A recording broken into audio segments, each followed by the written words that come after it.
Welcome to our Gentian webinar. For those of you who are here the fourth or fifth time, I think this might be our sixth total broadcast, but we enjoy doing these. It's nice for us to get together and talk with you. But I have a question for you. How are you? Now, I know you can't respond here, but let me ask you a question. Here's what's interesting. How many people are asking you how you are? It seems to be the topic of conversation. When people call us, they want to know how we are. And let me ask a couple of questions from that right now. Are you actually telling them the truth? Or are you doing the courtesy, oh, I'm fine, we're fine? Because that's what we've been taught by most of our parents and grandparents. So what's interesting here is when we want to know how each other really are some of you getting sick of hearing it? I know from time to time I'm like, yeah, I'm fine. But it's interesting to see that. I think people are really wanting to know that and making sure we're staying healthy. I think that's what their intention is. With just that simple question, how are you? We call you and sometimes ask that. We understand it, and sometimes you're willing to tell us. And most of you have been very, very forthright in sharing and vulnerable with us. So when you ask us as well, it's the same kind of question. You know, we feel at this point in time, at least myself, that there's a lot going on still. There's a lot of fundamental issues out there that, you've got oil prices, you've got market corrections, you've got these. But we know the fundamental plans are there, so we're solid in many forms. But what we're always looking at is, are we providing you with the information that you need and want to get through this? And for most of you, it's a little bit different. So it's unique to each one of you. So when we say, how are you? You ask us how we are. We're great. We're really focused and had our energy and attention for the last 5, 6, 7 weeks on you, making sure that your portfolios, as you've measured them for us and as you allow us to help you with those, that they're doing well. But I think the key is that we really want to make sure that this is about you, and that everything we're providing is for you as well. So one of the things I want to ask you too is what are you paying attention to? It's a big question. Pay attention to what you're paying attention to. Again, we've talked about this before. When you're paying attention to a lot of the news, a lot of the negative, a lot of the things that are happening, where does it take you? Make sure you notice it. Because when you're watching something like Some Good News or Sunday Morning on CBS, and you're seeing good news and good news articles, or even on the local news, and some of the channels that have been designed to show that, how do you feel? Do some of them make you feel good? So then why do you keep watching the ones that make you feel bad? You might say to be informed, but just make sure you're limiting those as well. Because a big portion of this is dissatisfaction. I know this last week when they announced that, I think Governor Evers said we're going to go out till May 26th for the stay-at-home ban. I felt a lot of people, including some people in my family, daughters and all, feel like, oh man. And they announced that school wasn't going to continue. So one thing I've done is I want to make sure that I'm grateful for everybody involved here, not just healthcare workers. Thank you tremendously for putting your lives out to save us, but the moms at home who have dropped everything to become educators for their kids and teach them how to use Zoom and make sure they're on schedule. This has now become a full-time job. They've given up everything in their life to do it. The dads who've left some work to do that. Realistically, if you look at how this has changed us and how we're feeling, it's changed all of us. We have concerns we hadn't had before. Life has a new normal for us right now. And that's really interesting. So we want to make sure we recognize and we're grateful for all of those. The people who are stocking the shelves, obviously, as well. Those who are keeping us safe. Those who are, looking to keep our best interest at heart. There's a lot of people in the healthcare industry who are really looking to find a cure for this or find ways to reduce the symptoms and maybe even eliminate it. So when we pray for them and champion them to help us all through this kind of crisis as well. But that's a big part of this. I was on a call a week or so ago, and one of the things that the physicians brought up that were really highly trained is psychosomatic symptoms. Now, it's becoming for many of you who have allergies. It's allergy season, right? You may start to feel a little bit of pollen or something, but to be honest, let me say, when I feel the beginning of maybe allergies, eyes are a little dry, and maybe I got a little bit of runny nose or something, oh no.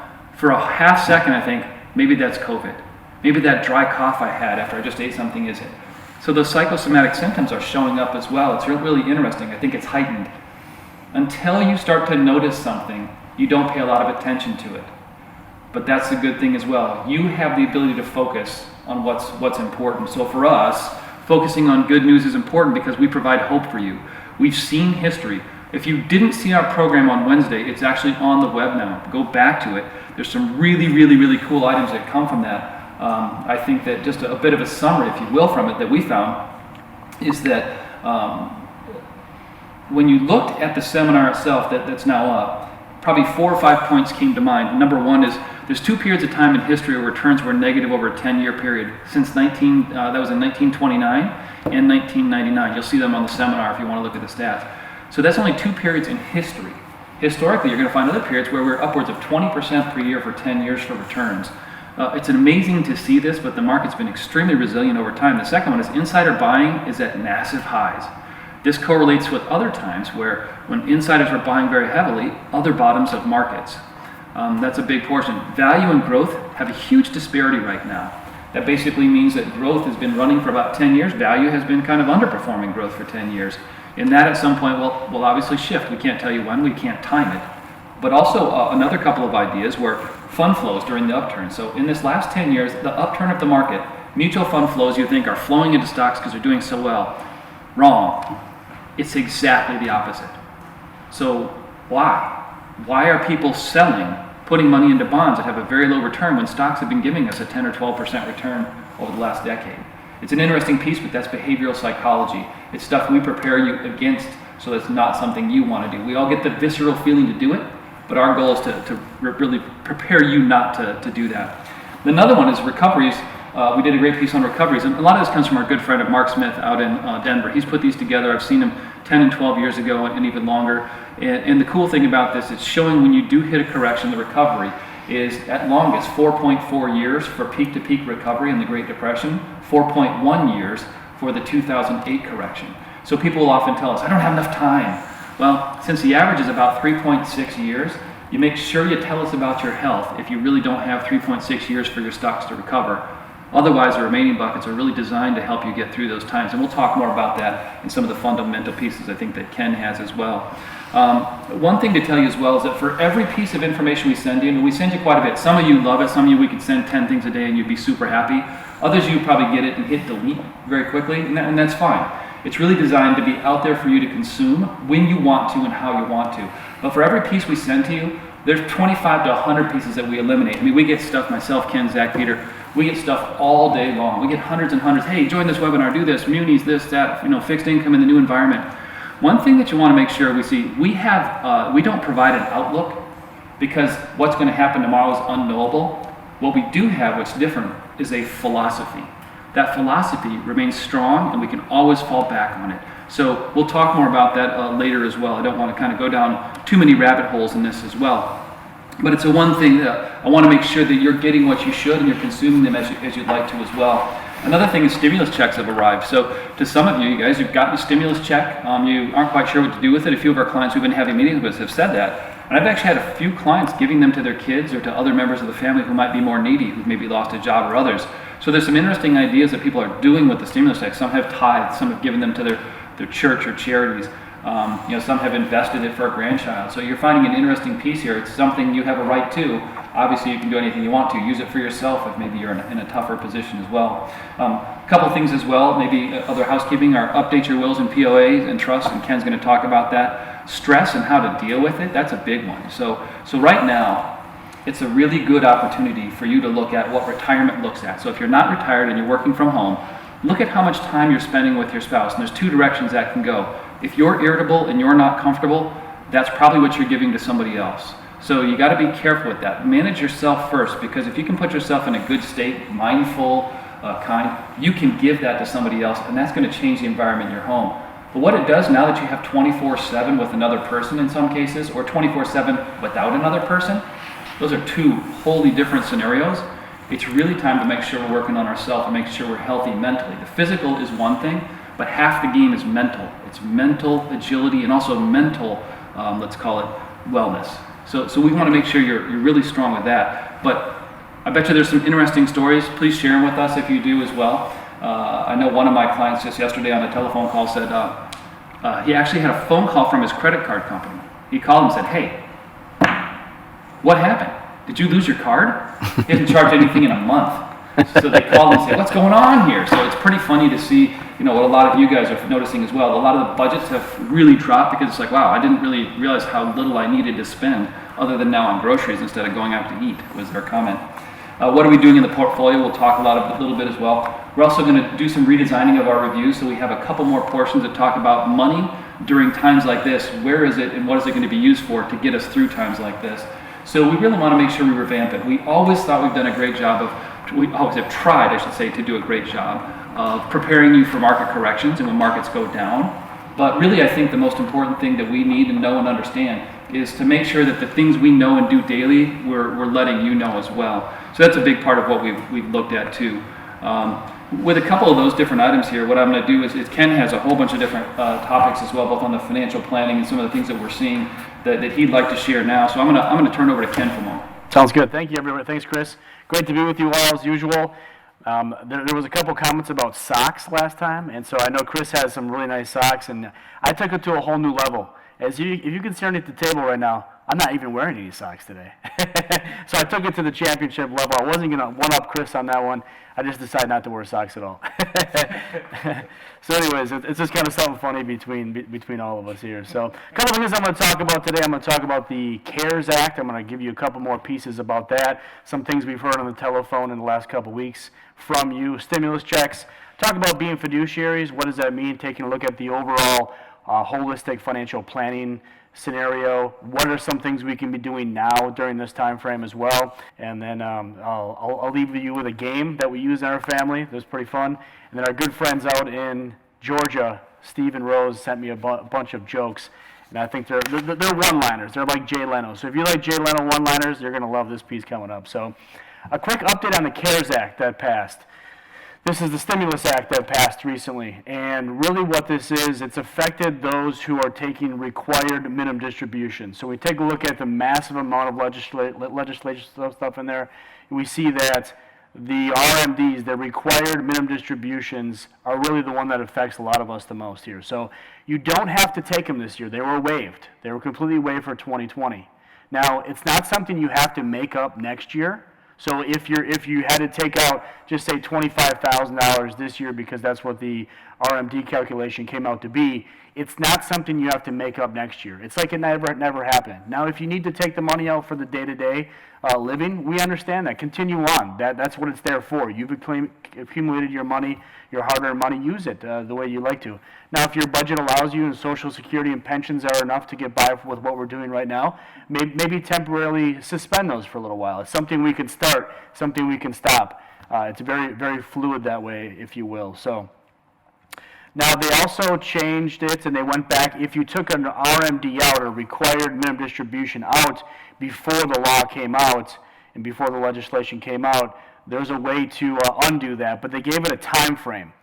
And the time frame is February 1 of this year through May 15th of this year. So if you've taken out an RMD during this time frame, you're allowed to put it back. There's a 60-day rollover rule, and again, if you've taken it out and you want to put it back in, call us, we'll call you. Again, we'll talk through that rule, but there's a window that they opened up, February 1 to May 15th. Why they didn't go back to January 1 on this one, we've yet to figure that one out, because some of you have actually taken it out in January because of your own scenario.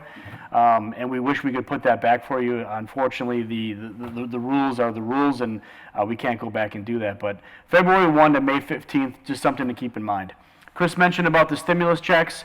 If you're getting them, we've had a couple people call us saying, hey, how can I invest this? Roth IRAs, 401ks at work, you can increase your contribution, and you can kind of shift your money from pocket A, from the left pocket or your right pocket, and get it into the accounts that you need to get it into. Of course, we can offer guidance on that as well. If you're not sure what to do with it or where to invest it, we can certainly help you out with that as well. That's what we do. The second part is being fiduciaries. By nature, we are fiduciaries. That means we care for you, we look out for you. We really want to do what's best in your family's best interest for your overall planning and wealth. By law, we're required to do so as well. When you take a look at the different aspects of planning that go into the fiduciary rule, if you will, things that we could be doing right now, Chris mentioned this briefly, estate planning documents. Take a look at your estate planning. Think about it. Think about what your wishes are with your wealth. Think about, when you think about estate planning, some attorney said it to me the best. It was like, think about what you want the right assets to go to the right people at the right time. That's really what estate planning is designed to do. Get the right assets to the right people at the right time. Now, some of the estate planning could be done today while we're viable right now. We're seeing clients gifting kids money right now, kind of as a test situation to see what they would do with $5,000 rather than $500,000. So we're starting to see those types of things be done by clients. But again, start to think about your wishes. Start to think about, how do you want this to work when we're either here or not here? That's really what estate planning is all about. Healthcare power of attorneys. Many of you have them done. We know that. You tell us. We document it. Some of you have it on the to-do list, if you will. Healthcare power of attorney simply says who's going to handle your health decisions when you're no longer able to make those. The durable power of attorney, that's who's going to handle the money when you're able to undo that as well. So just a few pieces to estate planning. Health insurance planning, if you're going through a situation where it's either Medicare or you need health insurance because of you're retiring earlier than normal, the normal being 65, right? If you are in a job transition and health insurance, we have partners for this. So many of you know our partners there, but we have partners there. Reach out to us if you need help in this or you want to bounce some ideas off. These people are very, very good at what they do when it comes to Medicare planning, when it comes to supplemental planning, when it comes to health insurance, the open market, Obamacare, subsidies. There's a lot of things that we take into consideration with this, and this is something we can guide you on. An umbrella policy. This is a liability policy. This is above and beyond things that you already have. And a lot of you have them. Some of you don't necessarily have them. But what we do when we do our planning with you is we're always looking for the weakest link. What is something that can happen to us that we don't necessarily see that's right in front of us? And then the umbrella policy is something that you should seriously consider. And an umbrella policy, like I said, it's a liability policy. It's like an umbrella over your estate, if you will. It goes above and beyond your homeowners, above and beyond your auto insurance liability that you have on your policies as well. Now these aren't very expensive. So for example, $1 million umbrella policy, somewhere between $70 and $90 a year for quite a bit of coverage. If you look at $2 million of coverage, somewhere between $120, $150 per year. So yes, there's a cost to it, but if you look at protecting the wealth you've spent accumulating over the last 30, 40, 50, 60 years, these are policies that you're going to want to consider. Now we don't want to sell them to you. You go to your homeowners person, you go to your auto person, whoever's doing that type of insurance work for you. Bring that up at the next meeting when you do your insurance review. You should have probably at least your net worth. We always like to round up to the next million, if you will. So if your net worth is 2.1 million, round up to 3 million. If your net worth is 1 million, round up to 2 million. Again, very inexpensive way to protect what you've worked so hard for. Life insurance review. We've heard a couple of these recently. Some of you are retiring ask the question, do we even need our life insurance policies anymore?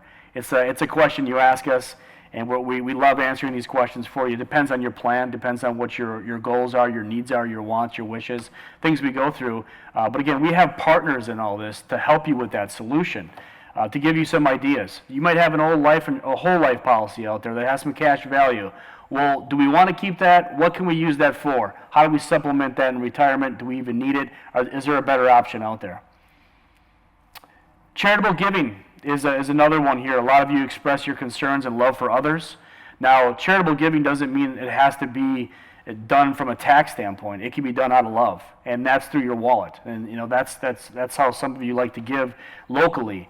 And things of that nature. If you want to do it locally and nationally, but have some tax advantages, like giving money to a 501c3, for example, it's a tax-exempt organization where you can have a tax deduction if you do it the right way.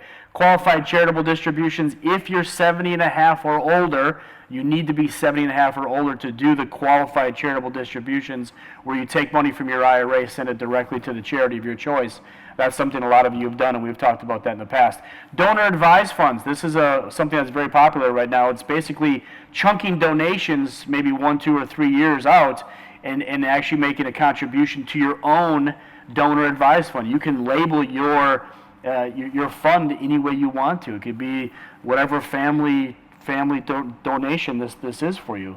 That's where you can get a tax deduction for chunking those donations together, if you will.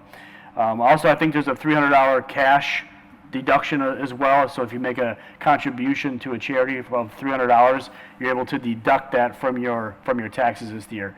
That's a caveat to the stimulus package because of the new standard deduction. That kind of got absorbed in all that, but they brought that back for 2020 because there's a lot of loving and caring people out there that want to help people. So selling or downsizing or buying a home or a condo or a second place or somewhere in Florida, we have partners for that. Let us know what you're thinking. We were able to put you in contact with the right people. Mortgages, refinancing, same thing. We have partners for that. We do a COI event. Chris will talk about this potentially a little later here and how it works and why we have these partners, what we're doing with that. I want to make sure we get the piece in. I know Chris wants to finish here as well. Now, what we're doing is we're looking at our managers, looking at the portfolio to make sure that they're out there looking for opportunities right now. That's what we're doing when we're not talking to you. We're making sure our managers are doing what they're supposed to be doing and looking for these bargains, looking for these opportunities to buy low. A company that might be 30% off that's going to be around in the future. Yes, we should be taking advantage of some of those companies. That's why we hire the managers we do in your portfolio to take advantage of stocks just like that. You've also seen some fund changes that we've been doing recently as well. We're going to some of your funds are more of an actively managed fund, where those managers are picking up on those bargains that we just talked about as well. So that's what I'll talk about for the market-wise. Real quickly, one game we play at home that is bringing our family together in times. So Chris mentioned some vulnerability. It's getting really hard for us at home with the kids in school. So we have 4 kids. 3 of them are required to do things, Zoom calls, 3 or 4 hours of work online. That's a very challenging thing in our house right now. We're going to work around it. We'll adapt to it. We'll figure it out. At dinner time, we try to slow the conversation down, and we actually bought this game. It's called Our Moments. It's a kid's version. There's also an adult version. But what it does, they're actually little cards. And you pull them out, and it's amazing to see what the kids. So, like, for example, if you had a time machine for a day, what would you do with it? It's amazing to hear what the kids have to say. Here's some funny ones about what is your favorite family tradition? So if you want to get the family talking and really understand each other more and more, that is a deep-rooted question. And your kids, and no matter what the age they are, they'll come out and tell you maybe what they don't always tell you from day to day. So that's been a really powerful game in our family. It's really brought us connected and closer together. So I'll leave you with a couple jokes. I'll hand it back over to Chris. This one comes from Stephen Rose in Georgia. There's a whole slew of them here, but I'm going to hit the highlights here. Half of us are going to come out of this quarantine as amazing cooks.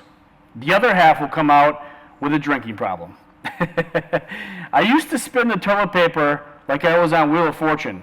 Now I turn it like I'm cracking a safe. Homeschooling is going well. 2 students suspended for fighting, 1 teacher for drinking on the job. Quarantine day number 5, went into this restaurant called The Kitchen. You have to gather all of your ingredients and make your own meal. I have no clue how this place stays in business. Lastly, homeschooling. My child just said, I hope I don't have the same teacher next year. I'll leave you with those. Not against you, yeah. Thanks, man. I appreciate that. So some of the things Ken mentioned, we do a COI program here with which we gather probably 26 to 30 of our centers of influence. That's attorneys. You're going to find people who why would we have home sellers here, lenders here? But it's a great group of people that we know and we can vet, and we know who they are. We know about them. We know their practice. We've sat down and done a 2-hour discovery with them in many cases as well. So when we're talking about this, we want to know who we're sending you to, because you rely on us and trust us. We want to make sure we do that. So we have these programs to talk about a lot of the pieces we have and create a universal framework. So if there's things that we need to know that are happening in their area that affect you, we can also better serve you, and vice versa. We try to keep them educated in that as well. And that, from what we understand, is fairly unique, but we think it's an important service to you. So that's where a lot of this comes from, because we're continuing those calls on Zoom as well. Zoom went from 10 million subscribers to 200 million subscribers in about a 6-week period. So it's incredible growth. If everybody ends up paying, maybe there's some great growth there, but that's all a postulation. One thing I want to do right now is I want to give a very quick hello to my grandfather, who's 91, who I think has made it on the program today. My mom sent him a link. He got a new iPhone 10 from my uncle who purchased it for him. So if you look at this and say, I can't figure this technology out, I'm told that he's busy today re-inviting friends on Facebook at 91 because he had to reset it due to some complications with his old account. So he's all into this, and anyway, hello Grandpa. Another one as well for Lowell out there, we're actually using our metal water container today rather than bottles, so that we're being more green as well. So I know there's several of you, and I like to do those shout outs. If you're facing anything, let us know. We'd like to use that as good news here. So again, if you haven't watched the 3 or 4 episodes of the Some Good News Network, I think one comes out today as well. That's John Krasinski. Very, very good. Also Sunday Morning from CBS is another one as well. So make sure you're watching those too. I think a couple things that are really interesting is that I wanted to make sure that we didn't miss is there's an environment out there for regulatory right now. So an environment that governs us, and it's very onerous right now. You're finding it's affecting a lot of firms, advisors, and the very foundation of what we do, questioning some of the practices in the bigger picture out there. But regulation best interest is going to send a lot of ripples and a lot more regulation through the industry. You know what regulation equals? Expense. So you're going to see that. You're going to see some frustrations from advisors. We're okay with them. We understand they're trying to keep you safe, and anything we can do to help you keep safe is great. But you're going to see a big piece coming out on regulation best interest. For those of you who don't have online, you're going to get a book about this big, full of what this regulation best interest says and does. So just so you know, you'll be getting that piece in the mail. But it's an interesting, and that's just one thing. That's the front end of what you'll see. So there's a lot of things. There's the CARE Act, Regulation Best Interest. So there's a lot of things going on. So right now, I mentioned last time, adaptability is still one of the keys, okay? A couple other things as we go through as well, and I want to make sure this is an important one, is really talking about this environment that we're in. I was talking to a couple clients, and this came up to us. You remember some environments where it's a me, it's about me, what I can get, it's a me environment? Well, we've talked about this me to we, and here's what's interesting is, what's interesting to watch right now is the greatness of humanity. We're all connected in some way. So the interesting thing about this is, it's become a we again. So we're changing our jobs, we're volunteering our time, we're doing masks for people who can't make them, we're helping healthcare people, we're supporting, we're running outside on our balconies and singing. We're doing things together in a different way at a social distance, but we're still doing this together. That's the connectedness of it. What's really interesting to look at this is, when you're looking at this me to we society, we started looking at this, it's almost like war. If you go back to war times, and many of you remember them, in war times, what are there? What does the environment look like? Well, everybody changes their jobs and starts making tanks. While we're doing that, we're making medical supplies. This isn't against an enemy, another person. This is against an it. It's a COVID, it's a virus, right? So it's amazing to watch everybody turn and focus on firing on that right now. It's a very interesting thing to see. And you're also, what do you see in wars as well? My client brought this up. Well, you see protests. Well, have you seen with the new stay-at-home orders? You've seen protests in different areas. So what's interesting here as well, one of my clients liked it this way. Chris, they used to be an Army Airborne Ranger, and they used to jump out of airplanes. They go, you know what was nice? When I'm falling, a mile, and I get down to the last 2,000 feet, I pull my cord or whatever distance it was, it stops me. Okay, I'm good. I'm not going to die. The cord's opened up. But I don't feel good right then and then just, take the parachute off for the last 1,000 feet, because I'll hit terminal velocity again. So a lot of this stay-at-home order is that last 1,000 feet. It's for us to make sure that we can get beyond this thing and not have it happen again. But in 1918, what happened after the war was over, a lot of this had been here. It came over when soldiers had come home from the war. But when they came home and celebrated the war was over, everybody came out of their stay-at-home order, which they had at that time too, and they celebrated. And it caused a second, more deadly wave of the 1918 virus. So now there weren't people attacking it back then. It would just happen and it hit you, and it was very, very devastating, right? So what's interesting now is I know it stinks for us to do that, but I think patience and that discipline is extremely important. I do know in America, we are a land of people who left another country in order not to be controlled by anyone else. So we feel some of that oppression at times, but there's an oppression, and then there's the we of doing things that are right for those who are a bit more vulnerable. This is still the time for those who are more vulnerable, if you will. Never let a crisis go to waste. So the one thing I want to mention about crisis for companies, this quarter is going to be very bad for earnings. Very bad. If you are a company who has anything that's not going well or some things hidden in your closet, you're going to want to throw those out right now. So you're going to find this quarter is a great chance for them to write off things that they haven't written off in a very, very long time. And this is what happens. They emerge on the other side stronger, more prepared, and more focused on what they really want to do and be in the future. So it kind of sets a new plateau, and every once in a while, it's almost like a cleaning of the closets that they'll do. So it's really actually a fairly important process that does happen. temporarily you'll see your prices drop, but historically, like I said, I think the recoveries occurring within 4 years at the longest are very much palatable and allow us to move up higher. So it's a very, very interesting piece. But I'd say right now, be vulnerable. Life is hard. Times are changing. If you can, journal about this. Do some writing. I know a lot of you guys and girls are, I'm not sure I want to do this. But take some time. This is a time, if I would have gone back, say, maybe 2 months ago and said, hey, all those trips you were going to take, cancel. You're going to the store maybe once a week, maybe having somebody else do it. You're going to have all sorts of time to be able to look at Netflix and play music. Be prepared for that. You'd go, no, come on, you're crazy. We're at that point now. Don't waste this crisis and go back to normal life without taking advantage of this time you have to do new things, to learn painting, to finger paint with kids, to do wonderful games with your family, to really connect some moments together. That's a very important piece. Don't get us wrong. We know that the portfolio, the managers, we're studying, we're listening into those, we're looking at things we could do. But we looked over all of your accounts as well, and some of the things we wanted to do immediately were there. Some of them are not really as timely. We'll do them over time, but we identified those. So I want you to understand, in the portfolio, we've talked to the individual managers, we've seen them, we've studied, we've been doing screens, looking at options, looking at all the different pieces out there, looking at oil. Everybody's asking about these different questions, and it's great. We're not timers of oil. We're not timers of different items like that as well, so I want to make sure you understand that piece as well. One thing I also want to tell you, too, is all words are powerful. So remember, one kind word can change the day for somebody. It can change somebody's lifetime. Something I've been reading about a lot of the great literature is how important words are and how you craft them. Make sure you're using them wisely. I know a lot of the stupid things that I say are when I'm flippant, or when I'm saying something and I'll walk into a room and say something like to my wife or daughter, and I'll stop. I'm sorry. And I'll immediately correct and be vulnerable. That's not what I meant. I was just a little bit ornery at this time. So those are things I think you can do in your vulnerability, admit it as you go on. I think a couple things as well is preventing fear and unhappiness. The only way to prevent fear and unhappiness is to prevent them. It takes mental discipline and a process for things that make you mad to stop that before you get there. So there's some things we can really work on. I won't go through it in this, there's a bunch of good opportunities in this to work on ourselves and become better. Stillness, meditation, maybe some of the things, prayers as well. A couple things I want to end with here. Things we probably will never take for granted again. Friday nights with friends, birthday celebrations, the roar of a stadium, mornings in the gym, coffee with a friend, crowded concerts, happy hours, life itself, waiting in line.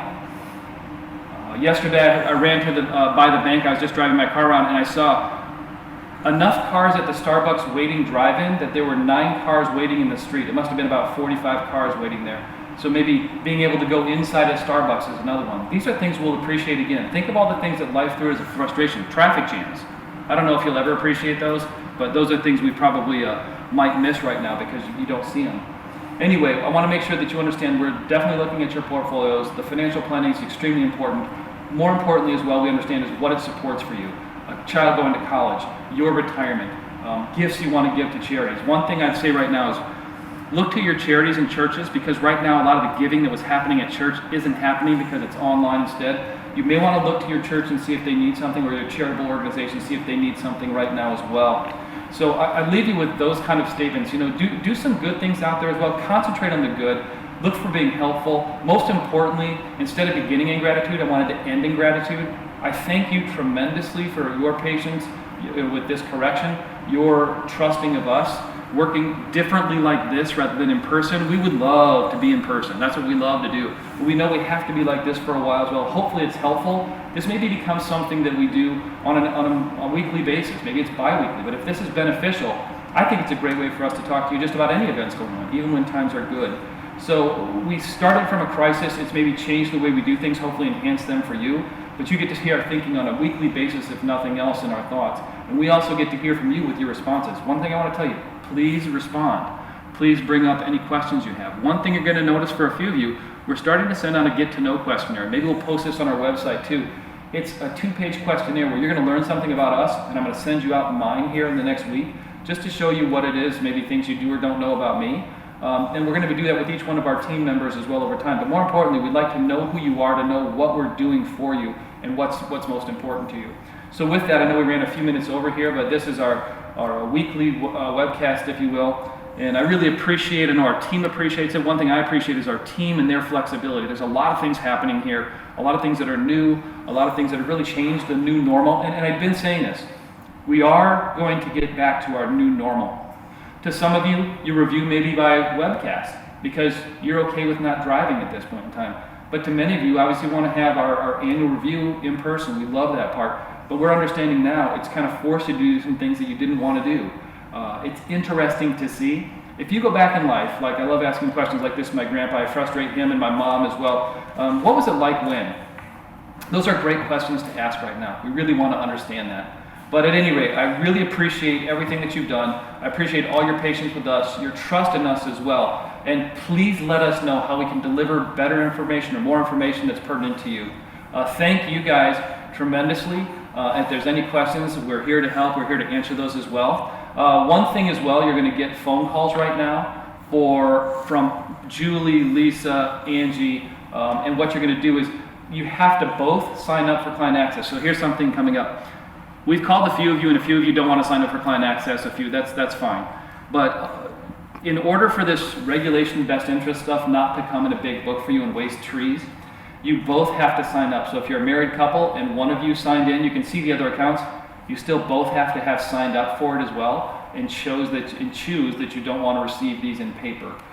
So you're going to get some phone calls about that. You've seen some emails about that as well. That is not just junk mail. We just want to make sure that you're set up for that possibility. The second thing is when you're on Investor Access, when we do these webinars with you, not this one, but the one we do with you when we do our reviews, we can put those in your vault, and we can share documents back and forth in a secure vault for you as well. So there's some benefits to that piece as well. So I just wanted to bring that up. I know Peter and the team have really been working hard, and actually Lisa, Julie, and Ashley, Kristen, Angie, have all been working really hard on this piece as well. So one thing I want to say I'm grateful for is Peter, Julie, Ashley, Lisa, really our entire team, Angie, Mike, Zach, Ken, Peter. They've really done a phenomenal job of adapting to this and making this seem quite seamless despite all of the massive change and adaptability. So again, I just want to appreciate that more than anything. I come out of this grateful. And remember, never waste a crisis.